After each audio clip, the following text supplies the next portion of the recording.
చర్మ రక్షణ ఇలా చిన్న పిల్లల చర్మం చాలా కోమలంగా ఉంటుంది. చలికాలంలో వారి చర్మం పొడిబారడంతో అనేక సమస్యలు వస్తాయి. మొదటే మృదువైన చర్మం, దానికి తోడు చలికాలంలో పొడిబారి పగలడం, చిట్లడం వంటి అనర్థాలు చోటు చేసుకుంటాయి. వైద్య పరిభాషలో ఈ సమస్యను ఆటోపిక్ దర్సటైటిస్ అంటారు. ఈ సీజన్లో నెలల పిల్లలు మొదలు ఎదిగిన పిల్లల్లోనూ అనేక వయసు చిన్నారులో కనిపించే ఆటోపిక్ దర్సలైటిస్ సమస్యలు, వాటికి పరిష్కారాలను తెలిపే కథనమిది. యాస్టరిస్క్ చిన్నారుల చర్మ రక్షణ ఇలా అటోపిక్ డర్మటైటిస్లో మొదట్లో చర్మం పొడిబారి, దురదతో ఎర్రగా మారుతుంది. పిల్లలు ఆ ప్రాంతంలో పదే పదే గీరుతుండటంతో చర్మం కాస్త మందంగా మారుతుంది. ఇలా కావడాన్ని లైకెనిఫికేషన్ అంటారు. ఇది జరిగాక దురద ఇంకా పెరుగుతుంది. దాంతో మరీ ఎక్కువగా గీరడం, దేనికైనా రాస్తుండటంతో చర్మం మరింత మందమవుతుంది. ఈ ప్రక్రియలు ఒకదాని తర్వాత మరొకటి ఒక సైకిల్లా, ఇచ్ అండ్ స్క్రాచ్ సైకిల్, సాగుతుంటాయి.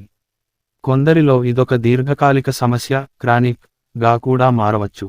ఎందుకిలా జరుగుతుందంటే, చలికాలంలో చెమ్మ, తేమ ఎగిరిపోతూ ఉండటంతో చర్మం పాడిబారడం అందరికీ అనుభవంలోకి వచ్చే విషయమే.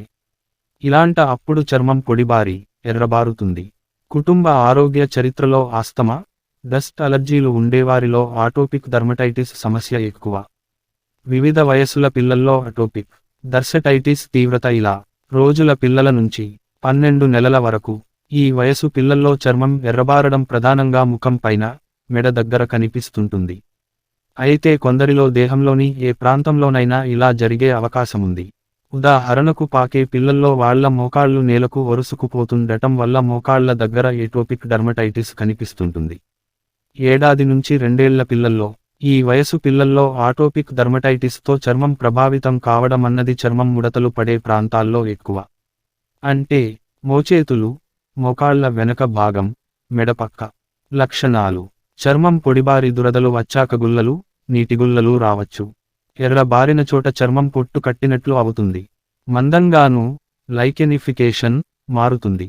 కొన్నిసార్లు కాస్తంత పొట్టు రాలడంతో పాటు ఘాటు కూడా పడవచ్చు. మందంగా తెట్టుకట్టిన చర్మం పైపొర లేచిపోయినప్పుడు అక్కడ ద్రవం ఊరుతుండవచ్చు, ఊజింగ్. ఈ దశలోనూ చికిత్స అందకపోతే సెకండరీ ఇన్ఫెక్షన్ వచ్చే అవకాశముంది. పగులు బారుతున్నట్లవుతుంది. 2 నుంచి 6 ఏళ్ల పిల్లల్లో, ఈ వయసు పిల్లల్లో చర్మం పాడిబారడం కాస్త ఎక్కువ. పైగా ఈ పాడిబారడం అన్నది మోకాళ్ల కింది భాగంలో ఎక్కువ. అందుకే ఈ వయసు పిల్లల కాళ్ళు పొడి బారినప్పుడు బయట ఆడి వచ్చినట్లుగా తెల్లగా కనిపిస్తుంటాయి. ముఖం పెద్దగా పగలదు, కానీ పెదవులు పొడిబారి, పగుళ్లలాగా వస్తుంది. పెదవుల చుట్టూ చర్మమంతా పగుళ్లుబారి ఓ సరిహద్దులా స్పష్టంగా కనిపిస్తూ, ఆ భాగం మంట పుడుతుంటుంది. దీన్ని పెరి ఓరల్ డర్మటైటిస్ అంటారు. 7 నుంచి 14 ఏళ్ల పిల్లల్లో, 7 ఏళ్ల వయసు నుంచి అంతకంటే తక్కువ వయసు పిల్లలతో పోలిస్తే పిల్లల్లో వ్యాధి నిరోధక శక్తి క్రమంగా పెరుగుతూ పోతుంటుంది. కాబట్టి ఈ వయసు నుంచి లక్షణాల తీవ్రత క్రమంగా తగ్గుతూ పోతుంది. అయితే ఈ వయసు పిల్లల్లోనూ చర్మం పొడిబారుతుంది. ఈ సమస్యలతో పాటు కొందరిలో సైనుసైటిస్ కూడా ఉండవచ్చు.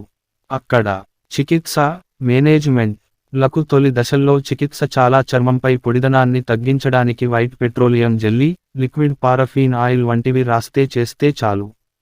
పగుళ్ళు, దురద, పాడిదనం తగ్గుతాయి. దాంతో గీరుకోవడం తగ్గుతుంది. రాత్రి ఉంచాలి. వెట్ ర్యాప్ టెక్నిక్ స్తున్నాయా అన్నది చూసుకోవాలి. అలా జరుగుతుంటే సబ్బులను, డిటర్జెంట్లను మార్చాలి. ఘాటైన సబ్బులకు బదులు మైల్డ్ ఉండే క్లెన్సర్స్తో శుభ్రం చేసుకోవాలి. పిల్లల్ని పెంపుడు జంతువులకు దూరంగా ఉంచాలి. పిల్లల్లో అలర్జీ కలిగించే ఆహారాన్ని గుర్తించి, ముఖ్యంగా నట్స్, సీ ఫుడ్, ఒకవేళ ఆ ఆహారాలతో అలర్జీ వస్తుంటే వాటి నుంచి దూరంగా.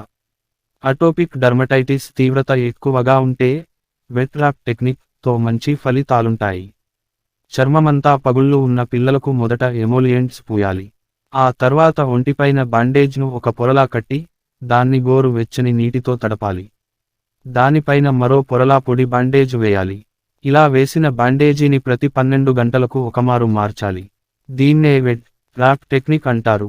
దీంతో అటోపిక్ డర్మటైటిస్ తీవ్రతను తగ్గించవచ్చు. పూత మందులతో చికిత్స పిల్లలకు ఎమోలియంట్స్ అని పిలిచే లిక్విడ్ పార్ఫన్, గ్లిజరిన్, మినరల్ ఆయిల్ వంటివి పూయడం వల్ల మంచి ప్రయోజనం ఉంటుంది. స్నానం చేయించిన వెంటనే ఎమోలియంట్స్ పూయాలి. తీవ్రత ఎక్కువగా ఉన్న పిల్లల్లో ఎమోలియంట్స్ పూశాక వాటిపైన పూతమందుగా వాడే స్టెరాయిడ్స్ కూడా వాడవచ్చు. పైపూతగా వాడే స్టెరాయిడ్స్ ను ఎక్కువ రోజులు వాడకుండా ఉండేందుకు టాపికల్ క్యాల్సినయూరిన్ ఇన్హిబిటర్ క్రీమ్ వాడవచ్చు. డాక్టర్ల సలహా మేరకు పైపూత యాంటీబయాటిక్, స్టెరాయిడ్ కాంబినేషన్స్ ను వాడవచ్చు.